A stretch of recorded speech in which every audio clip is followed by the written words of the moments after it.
جب تمام شرائط پڑھا کہ حسین سے کہا گیا کہ یا اب بیعت کریں یا یزید کہہ رہے جنگ کریں، اب بتائیں کہ کیا رپلائی دیں گے؟ تاریخ کہتی ہے یزید کا خط باپ کے دشمن کے دربار میں مڑوڑ کے زمین پہ پھینکا، اور ولید کی آنکھ میں آنکھ ڈال کے فرماتے ہیں پریشان نہ ہو، میں حسین کہہ رہا ہوں لکھو یہ سارے یزیدیوں کو حسین گھر سے نکل رہا ہے،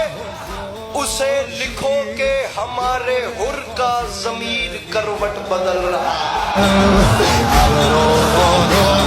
سرکار فرماتے ہیں نئی صبح کا یقین لے کر ہر ایک غنچہ مچل رہا ہے، فرماتے ہیں یزیدیت کا وجود اب سے ازل کی لعنت میں ڈھل رہا ہے۔ ولید میں حسین کہہ رہا ہوں لکھ یزید کو، بنا رہے گا نشان عبرت، میں شکل ایسی بگاڑ دوں گا،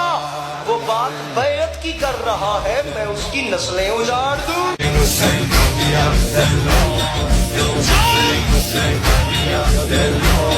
You're the same,